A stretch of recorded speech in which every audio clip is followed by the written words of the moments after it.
Super Saravana ஸ்டோர்ஸ்ல December 16 இருந்து ஜனவரி 15 வரைக்கும் ஒவ்வொரு பிரான்ச்லயும் ஒரு கஸ்டமருக்கு ₹1,00,000 மதிப்புள்ள தங்க நகை பண்டிகை பரிசு. GT Holidays, South India's #1 travel brand. You know you are special when you're with GT Holidays.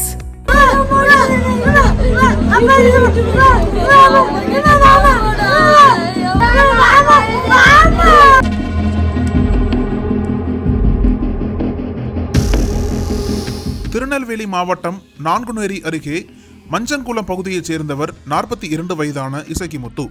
இவருக்கு நம்பிலா என்ற மனைவியும் 3 மகன்களும் உள்ளனர். இசக்கிமுத்து கடந்த 2 ஆண்டுகளாக தனது குடும்பத்துடன் தூத்துக்குடி மாவட்டம் ஆழ்வார் திருநகரி அழகுமுத்தாரம்மன் கோவில் தெருவில் வீடு எடுத்து தங்கி கூலி வேலை செய்து வந்தார். இந்த நிலையில் டிசம்பர் 22ஆம் தேதி இரவு 7 மணியளவில் இசக்கிமுத்து தனது வீட்டின் அருகே நின்று கொண்டிருந்தார். அப்போது அங்கு வந்த இளைஞர் ஒருவர் தான் மறைத்து வைத்திருந்த அரிவாளால் இசக்கிமுத்துவை தலை, கை, கால், கழுத்து என 10க்கும் மேற்பட்ட இடங்களில் சரமாரியாக வெட்டி தப்பி ஓடி தலைமறைவாகியுள்ளார். பலத்த வெட்டுக்காயங்களுடன் இரத்த வெள்ளத்தில் சம்பவ இடத்திலேயே இசக்கிமுத்து உயிரிழந்தார். தகவல் அறிந்து ஸ்ரீவைகுண்டம் டிஎஸ்பி நிரேஷ் தலைமையிலான போலீசார் விரைந்து வந்து இசக்கிமுத்துவின் உடலை கைப்பற்றி பிரேத பரிசோதனைக்காக திருநெல்வேலி மருத்துவக் கல்லூரி மருத்துவமனைக்கு அனுப்பி வைத்தனர். இந்த கொலை சம்பவம் தொடர்பாக ஆழ்வார் திருநகரி காவல் நிலைய போலீசார் வழக்கு பதிவு செய்து விசாரணை நடத்தினர். முதற்கட்ட விசாரணையில் ஆழ்வார் திருநகரி முத்தாரம்மன் கோவில் தெருவைச் சேர்ந்த 21 வயதான கல்லூரி மாணவர் முத்து என்பவர் கொலை சம்பவத்தில் ஈடுபட்டிருப்பது தெரியவந்தது. திருநெல்வேலி அருகே பதுங்கியிருந்த கல்லூரி மாணவர் முத்துவை போலீசார் கைது செய்தனர்.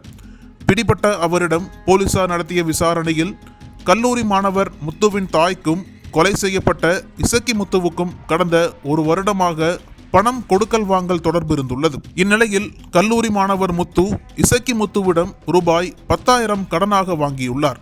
அந்த பணத்தை திருப்பி கொடுக்காமல் கல்லூரி மாணவர் முத்து அசால்ட்டாக தட்டி கழித்து வந்துள்ளார். கடந்த 1 வாரத்திற்கு முன்பு ஆழ்வார் திருநகரி பஜாரில் பல பேர் முன்னிலையில் அந்த பணத்தை இசக்கிமுத்து திரும்ப கேட்டுள்ளார். அப்போது இருவருக்கும் இடையே தகராறு ஏற்பட்டுள்ளது. பல பேர் முன்னிலையில் பணம் கேட்டதை அவமானமாக கருதி ஆத்திரமடைந்த கல்லூரி மாணவர் முத்து இசக்கிமுத்துவை தீர்த்து கட்ட முடிவு செய்து டிசம்பர் 22ஆம் தேதி இரவு இசக்கிமுத்துவின் வீடு இருக்கும் பகுதிக்கே சென்று அங்கிருந்த இசக்கிமுத்துவை அரிவாளால் சரமாரியாக வெட்டி கொலை செய்திருப்பது அம்பலமானது. 4 பிரிவில் கீழ் வழக்கு பதிவு செய்த போலீசார் கல்லூரி மாணவர் முத்துவை கைது செய்து சிறையில் அடைத்தனர்.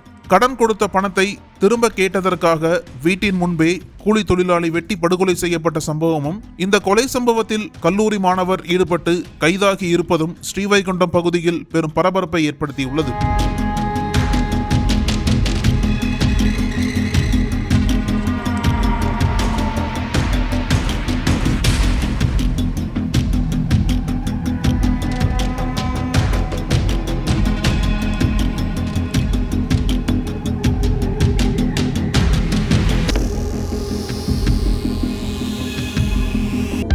அனல் பறக்கும் செய்திகளை அப்டேட் செய்து கொள்ள நக்கீரன் களத்தை இப்பவே சப்ஸ்கிரைப் பண்ணுங்க.